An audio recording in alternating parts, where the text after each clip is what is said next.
अस्सलाम वालेकुम दोस्तों, मेरा नाम डॉक्टर अली असगर है और आज की इस वीडियो में हम डिस्कस करने जा रहे हैं guest paper of second year physics 2024। वो स्टूडेंट जो सिंध बोर्ड का एग्ज़ाम, कराची बोर्ड का एग्ज़ाम 2024 में देने जा रहे हैं, उनके सेकेंड ईयर फिजिक्स के गेस्ट पेपर को आज की इस वीडियो में हम डिस्कस करने जा रहे हैं। याद रहे 2023 के गेस्ट पेपर में हमने जो जो डेरिवेशन, जो जो न्यूमेरिकल वहाँ मेंशन किए, तकरीबन सारे वही बोर्ड के एग्ज़ाम में आए थे। तो इस गेस्ट पेपर को बहुत ही सीरियस लीजिएगा और बहुत ही अच्छे तरीके से तैयारी कीजिएगा ताकि आपके इस साल एग्ज़ाम में फुल नंबर आए। और वो स्टूडेंट जिन्होंने बिल्कुल अब तक तैयारी नहीं की, तो उनके लिए एक ऑप्शन है कि for complete solution you can join crash group of Sindh board teaching. अगर वो स्टूडेंट जिन्होंने बिल्कुल भी तैयारी नहीं की और उनके पास लास्ट 2 मंथ में अगर तैयारी करनी है, तो आप सिंध बोर्ड टीचिंग का क्रैश ग्रुप जो है वो ज्वाइन कर सकते हो सेकेंड ईयर फिजिक्स रिलेटेड, जिसमें इस पूरे गेस्ट पेपर के तमाम सवाल जो आज डिस्कस करेंगे उन तमाम की डेरिवेशन, न्यूमेरिकल, तमाम का सोल्यूशन आपको मिल जाएगा। डिटेल के लिए आपके पास यहाँ व्हाट्सएप नंबर दिया गया है, वहाँ से आप मालूमात हासिल कर सकते हैं।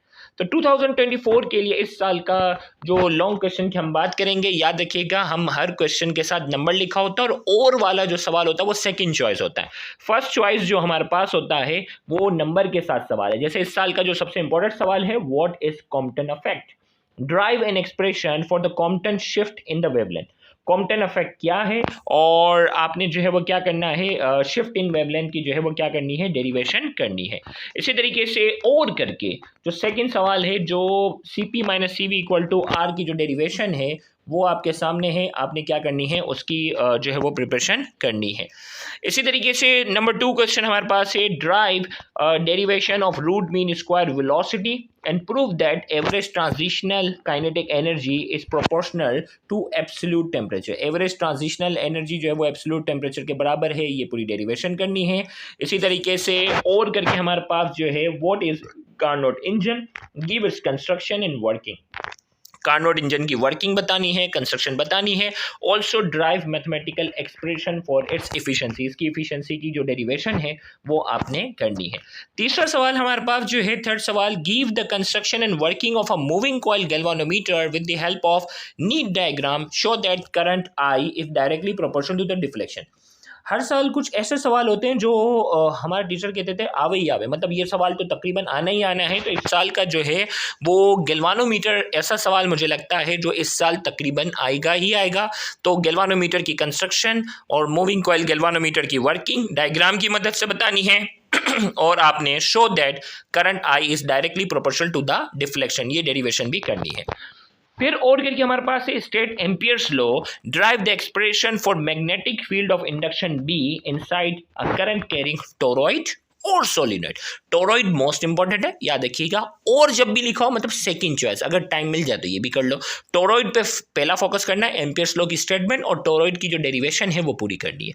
अगर टाइम मिल जाता है सोलिनॉइड कर लो, क्योंकि किसी साल में जो है वो बाकायदा सोलिनॉइड भी आ चुका है। सेम जो है वो state Faraday's law of electromagnetic induction. हमारे पास जो है Faraday's law of electromagnetic induction, explain mutual induction and drive expression for mutual inductance. Faraday's law of electromagnetic induction की जो है वो स्टेटमेंट, और फिर आपके पास जो है वो कह रहा है म्यूचुअल इंडक्शन की आपने जो है वो डिफाइन करना है और एक्सप्लेन करना है और उसकी पूरी डेरिवेशन करनी है। फिर इसके बाद हमारे पास जो है, by giving both the method of velocity determination, describe J.J. Thomson experiment for charge to mass ratio। charge to mass ratio of electron by J.J. Thomson वाला जो एक्सपेरिमेंट है वो करना है। इसमें वेलोसिटी के 2 मेथड होते हैं, दोनों मेथड आपने करने हैं। फिर नंबर 5 है, what are inertial and non inertial frame of reference. Inertial frame और non inertial frame of reference जो है वो आपने डिफाइन करना है। Also give the consequence of special theory of relativity. Special theory of relativity के जो कॉन्सिक्वेंसेस है ना, वो जो है वो आपने बताने हैं, जिसमें mass variation, length contraction, time dilation, ये जो 4 है ना वो आपने बताने हैं। फिर हमारे पास जो वो what is nuclear fission, explain fission chain reaction. ये इतना अहमियत नहीं रखता, अगर और करके अगर आप कर सकते हैं, टाइम है तो कर लीजिएगा। नेक्स्ट हमारे पास है, give the construction and working of Wilson cloud chamber. Wilson cloud chamber इस साल के लिए बहुत इंपॉर्टेंट है, याद रखिएगा। किसी साल जो है वो विल्सन क्लाउड चैम्बर आता है, किसी साल जो है वो गीगर काउंटर आता है। लास्ट ईयर गीगर काउंटर की कंस्ट्रक्शन और वर्किंग आ चुकी है, तो इस साल विल्सन क्लाउड की बारी है। पूरे 10 साल आप घुमा लो, Wilson cloud chamber, Geiger counter, Wilson cloud chamber, Geiger counter, इन दोनों की बारी घूमती रहती है। तो आपने जो है वो लास्ट टाइम गीगर काउंटर आ गया है तो विल्सन क्लाउड चैम्बर करेंगे, और अगर आप बहुत ही एक्टिव स्टूडेंट हैं तो विल्सन क्लाउड और गीगर काउंटर कर लो, 10 साल पूरे हो गए इस चैप्टर से रिलेटेड। फिर हमारे पास है on the basis of kinetic theory of gases drive the formula of pressure of ideal gas. Pressure of ideal gas का आपने क्या करना है, फॉर्मूला जो है वो ड्राइव करना है, प्रेशर ऑफ आइडियल गैस का आपने फॉर्मूला ड्राइव करना है।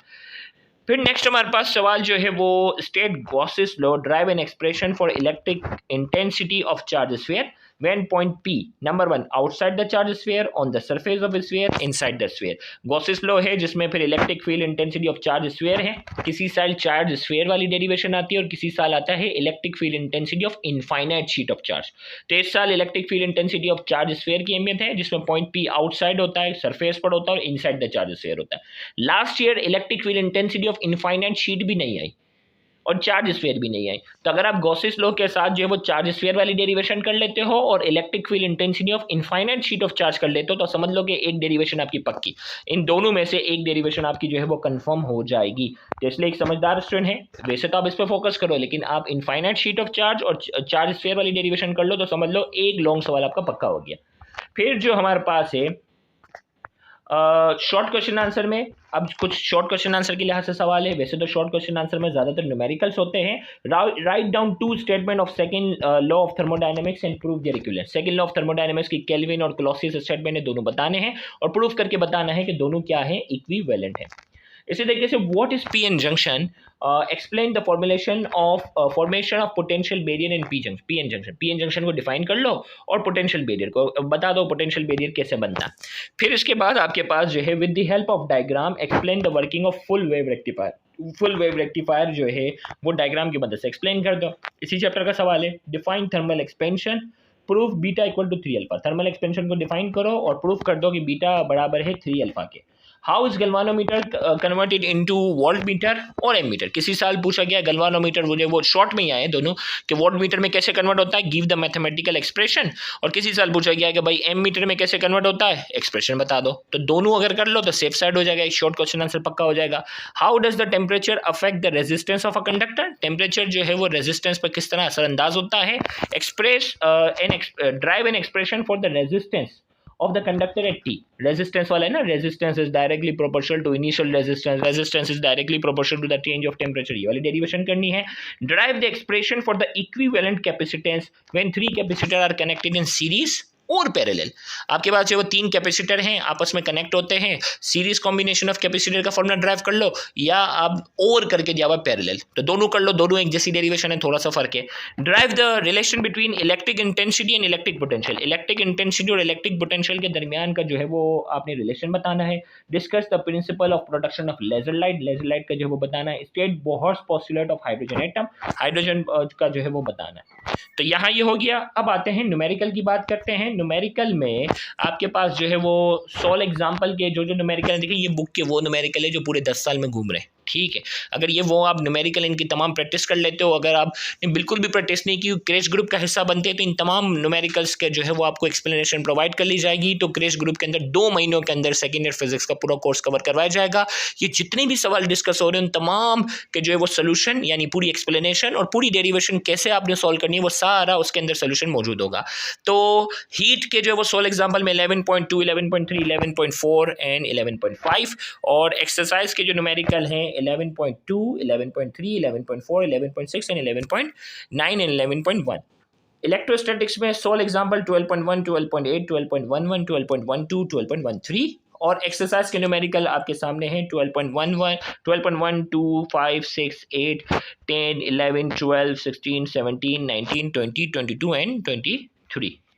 इसी तरीके से करंट इलेक्ट्रिसिटी में आपके पास जो है वो 16 एग्जाम्पल में 13.4, 13.5, 13.6, 13.7 एंड 13.8 और एक्सरसाइज के न्यूमेरिकल में 13.2, 3, 7, 8, 9, 10, 11, 12, 15, 16, 17, 18, 19 एंड 21। चैप्टर 14 में आपके पास जो है वो 16 एग्जाम्पल में 14.1, 2, 6, 8 और 10 और एक्सरसाइज में 1, 2, 4, 5, 6, 7, 10, 11, 12, 13, 14 एंड 15। इसी तरीके से जो वो चैप्टर 15 में 16 एग्जाम्पल का सिर्फ एक ही न्यूमेरिकल आपके पास है और एक्सरसाइज की जो न्यूमेरिकल है ये 1 से लेकर 8 तक की न्यूमेरिकल है, इन्हीं में से जो है वो हर साल जो है वो कोई ना कोई सवाल आया हुआ है। चैप्टर 16 में हमारे पास जो है वो पेज नंबर 128 पे एक न्यूमेरिकल है जिसमें इलेक्ट्रोमैग्नेटिक वेव जो है वो उसकी स्पीड निकालनी होती है, वो वाला न्यूमेरिकल आपने करना है। और फिर चैप्टर 17 यानी 16 का एक ही न्यूमेरिकल था जो पेज नंबर 182 पे था। चैप्टर 17 में आपके पास जो है वो एडवेंट ऑफ मॉडर्न फिजिक्स की जो है वो 16 एग्जाम्पल जो है वो 17.1 2 3 4 5 12 13 14 है। और एक्सरसाइज के आपके पास जो है वो 17.1 2 6 10 12 13 14 15 16 17 18 19। और इसी तरीके से चैप्टर 18 में जो है वो एटॉमिक स्पेक्ट्रा वाला चैप्टर है, उसमें 16 एग्जाम्पल का जो है वो न्यूमेरिकल नंबर 18.1 2 3 4 5 और एक्सरसाइज के न्यूमेरिकल 2 3 4 5। और चैप्टर नंबर 19 है एटॉमिक न्यूक्लियस, इसकी 16 एग्जाम्पल 19.4 5 6 और एक्सरसाइज की जो न्यूमेरिकल है 19.2 4 6 7 8 9 और 10। ये जो है वो उसके चैप्टर 19 के एक्सरसाइज के न्यूमेरिकल है और चैप्टर नंबर 20 में कोई न्यूमेरिकल नहीं है कोर्स में। तो यहाँ जाकर ये गेस्ट पेपर मुकम्मल हुआ, 2 महीने हैं एग्ज़ाम को बाकी है। दिल लगाकर अगर आप इस गेस्ट पेपर को भी अच्छे से कर लेते हैं। और रही बात MCQ की, तो इम्पोर्टेंट MCQ जो लास्ट 20 ईयर्स के हैं हम वो वीडियो अपलोड करेंगे, उसी से सारे MCQ आ जाते हैं, तो इंशाल्लाह MCQ भी आपके कवर हो जाएंगे। तो बेहतरीन चांस है कि आप अगर अब भी सीरियस होते हुए जो है वो फिज़िक्स के जो वो तैयारी शुरू करें तो इंशाल्लाह आप फिज़िक्स में बहुत बहुत अच्छे नंबर ला सकते हैं। Thank you very much. अल्लाह हाफिज़।